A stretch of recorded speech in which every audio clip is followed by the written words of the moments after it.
में हम जगत जननी जगदम्बा की जब स्थापना करते हैं तो हम कलश की स्थापना क्यों करते हैं? आज शिव महापुराण में शुरुआत में अपन शिव और पार्वती की यही संवाद को लेकर चलते हैं।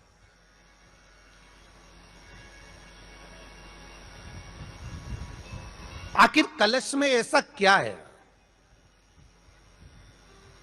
कलश के अंदर आखिर ऐसा क्या विराजमान है कि 33 कोटि देवता उस कलश के अंदर आकर बैठ जाते हैं? महाराज,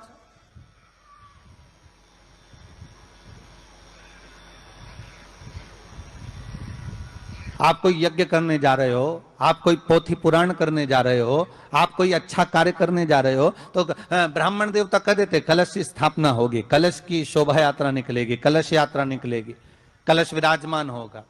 और आज महत्व तक क्यों है?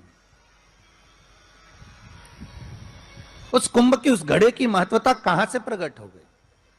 शिव महापुराण की कथा कहती है महाराज, भगवान औघड़दानी शंकर स्वयं आद्य शक्ति जगदम्बा से कहते हैं कि जगदम्बा तू क्या चाहती है बोल। तो जगत जननी जगदम्बा कहती है कि जहां मैं हूं वहां शंकर है। ये आपने कह दिया, पर जहां शंकर है वहां पार्वती का होना जरूरी है। उसके लिए सिद्ध करने के लिए एक स्थान ऐसा बनाया जाए जहां पर शंकर विराजमान है और शंकर के साथ पार्वती विराजमान है। तो शिव जी ने कहा, पार्वती उसके लिए मैं तुझे एक सुंदर कलश का निर्माण कर देता हूं।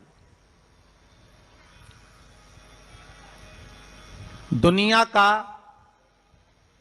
रचनाकार, दुनिया की रचना करने वाले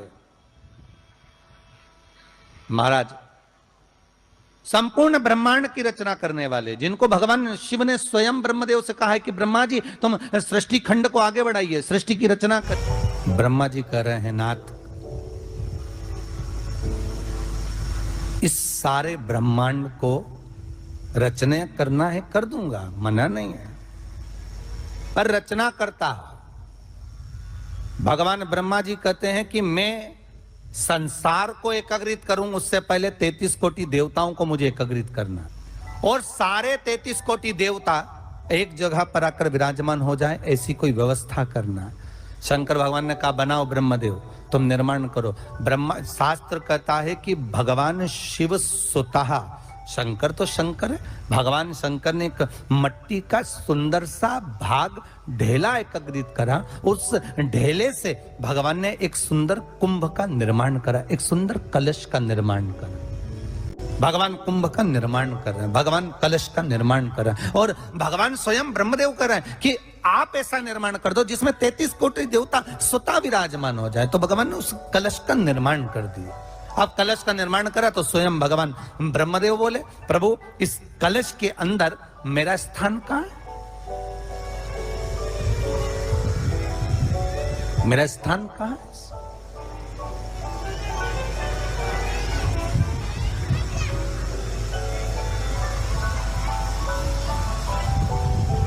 बहुत ध्यान देना महाराज, कलश का जो मुख होता है उस मुख पर भगवान विष्णु का स्थान होता है। किसका स्थान है? भगवान विष्णु का। थोड़ा सा नीचे आओगे, जहां से कलश का मुख दबा हुआ होता है वह जगह भगवान स्वयं शिव की होती है। किसकी जगह है? भगवान शंकर की। कलश का अग्रभाग, नीचे का भाग जहां से फैला हुआ होता है वहां ब्रह्मा का आधिपत्य स्थापित होता है। फिर कलश का जो नीचे का भाग होता है वो भगवान शिव और शक्ति का स्थान होता है। कलश के बाहरी भाग में, जहां पर बाहर का हिस्सा होता है, उस कलश के बाहरी भाग में 33 कोटि देवताओं को भगवान शंकर ने लाकर विराजमान किया होता है। महाराज भगवान शंकर 33 कोटि देवताओं को निमंत्रण देकर उस कलश में विराजमान कर दिया। कितना सुंदर लिखा है देवी भागवत के अंदर कि जहां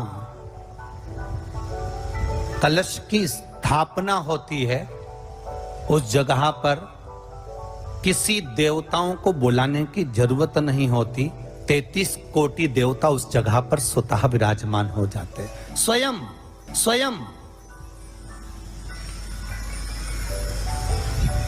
33 कोटि देवता स्वयं वहां विराजमान।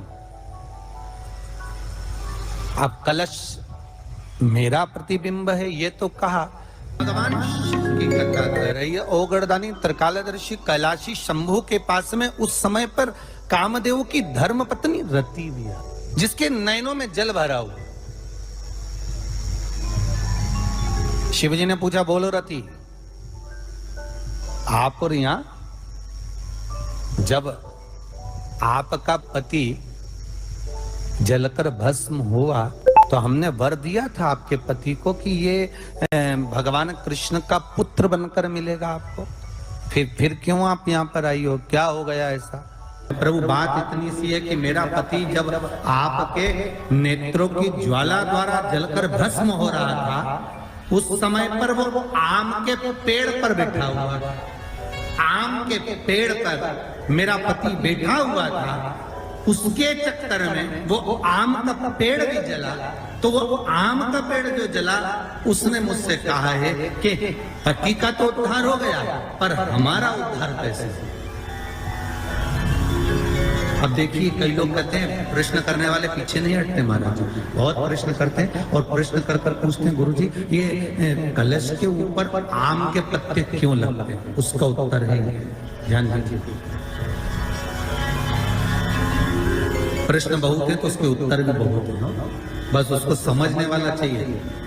और आप लोगों को तो आज बहुत बहुत भगवान ने कृपा करी है, जो आप पहले दिन ही कलश स्थापना होती है और पहले दिन ही आपको ये ज्ञान हो जाए कि बच्चे पूछें कि कलश क्यों रखा जाता है, कलश के ऊपर आम के पत्ते क्यों लगाए जाते हैं, कलश के ऊपर नारियल क्यों रखा जाता है, कलश के ऊपर 9 बार मोली क्यों बांधी जाती है, मोली मतलब लच्छा नाड़ा 9 बार क्यों लपेटा जाता है नारियल के ऊपर, कलश के ऊपर जब रखते हैं।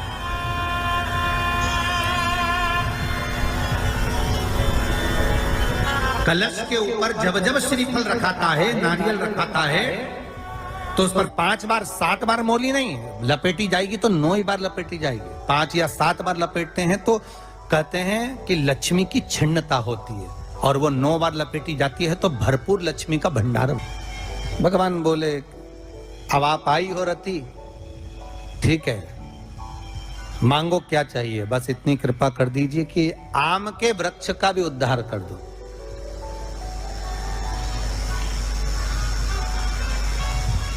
शिवजी ने कहा, हम वर प्रदान करते हैं रति,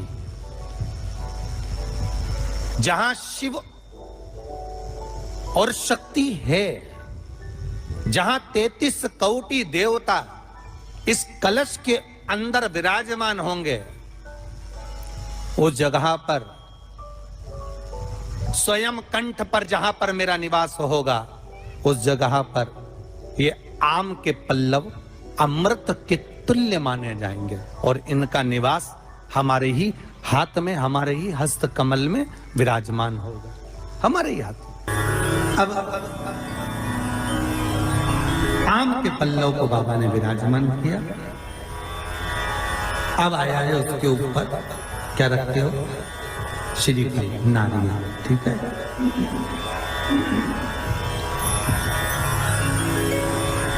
नारियल कौन, अब उसका भी प्रसंग शिव महापुराण में, स्कंद पुराण में बड़ा सुंदर है, ठीक है। भगवान शंकर और पार्वती विराजमान है कैलाश पर्वत पर। भगवान शिव के मन में बात आई, शंकर भगवान ने मां पार्वती जी से कहा, ए जगतधात्री। हाँ प्रभु बोलिए, सुनो। तो देवी भागवत में आता है कि जिस जगह पर शंकर भगवान ने पार्वती से एक बात कही कि हमारा मन है कि हम दोनों बालकों की परीक्षा लें, और पार्वती जी ने जब भगवान शिव से कहा कि बच्चों की परीक्षा क्यों लें, संतान अपनी है और इनकी परीक्षा हम क्यों लें, किस आप मत करो परीक्षा, मत करो, शिव तो शिव थे। बुला लिया कार्तिकेय को, गणेश जी को बुलाकर कहा, बुलाकर बोले, जो पृथ्वी की परिक्रमा पहले कर कर आए वो प्रथम गिनती में पूजा जाएगा, प्रथम भाग उसको पूज्य करते हैं, ठीक है, जाओ परिक्रमा कर कर आओ। अब गणेश जी महाराज बैठ गए चूहे पर, कार्तिकेय बैठ गए मोर पर। कार्तिकेय घर के बड़े थे, उनको ये बात भान नहीं थी, उनको ये बात का ज्ञान था। तो कार्तिकेय जी ने कहा अगर माता पिता का कहना नहीं मानेंगे तो अच्छा नहीं लगेगा। तो कार्तिकेय जी तुरंत मोर पर चढ़कर और परिक्रमा करने निकल गए। अब गणेश जी तो चूहे को बुलाए, फिर चूहा भग गया, फिर पकड़ के लाए, फिर चूहा भग गया।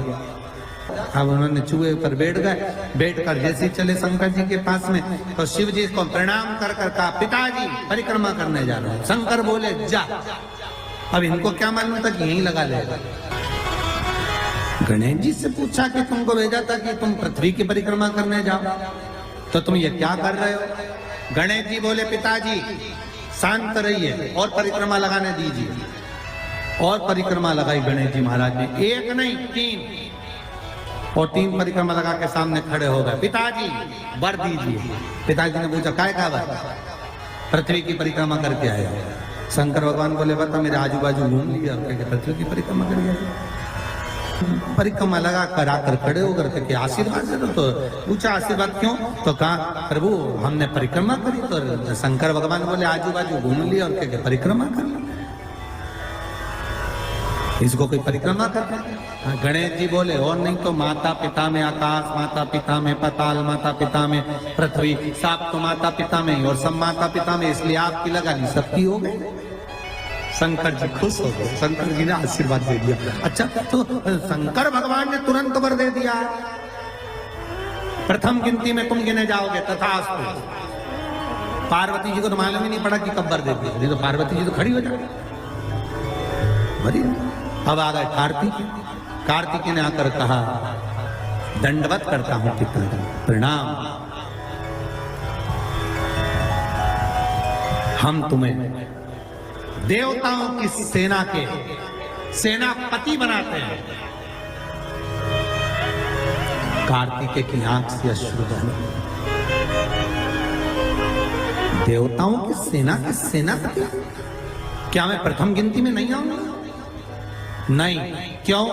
गणेश जी ने प्रथम गिनती में आ गए। गणेश जी ने परिक्रमा कर ली। किसकी करी? हमारी। पिताजी आपने कहा था पृथ्वी की परिक्रमा कर कर जो आएगा प्रथम गिनती में गिना जाएगा, तो पहली परिक्रमा पृथ्वी की तुमने नहीं करी, फिर गणेश ने नहीं। पार्वती जी उड़ गई। क्या बात है कार्तिकेय? कार्तिकेय ने कहा माँ पिताजी ने गलत निर्णय दे दिया। क्या गलत निर्णय दिया? गणेश जी को प्रथम गिनती में दे दिया और मैं परिक्रमा कर कर आया। सारी बात मालूम पड़ गई कि गणेश जी ने चूहे पर बैठकर शंकर पार्वती की परिक्रमा करी, ये हुआ वो हुआ, सब मालूम पड़ गया। पार्वती मैया की आंख में से आंसू बहने लगा। पार्वती उठकर खड़ी होकर शंकर भगवान से बोली प्रभु बहुत भोले हो आप, इसलिए आपका नाम भोला शंकर है। बहुत एक बेटे को भेज दिया पृथ्वी की परिक्रमा करना और दूसरे बेटे ने आपकी परिक्रमा करी और आपने उसे वर प्रदान कर दिया। इतने भोले पुत्रों में भेद कर जगत जननी मां पार्वती खड़ी हो गई। पार्वती जी ने कहा ये आपने श्रेष्ठ नहीं किया। पार्वती जी बोली मुझे अच्छा नहीं लगा आपने निर्णय जो दिया। क्या चाहती हो पार्वती? पार्वती जी कहती हैं आज मुझे एक वर देना पड़ेगा। बोलिए क्या वर चाहिए?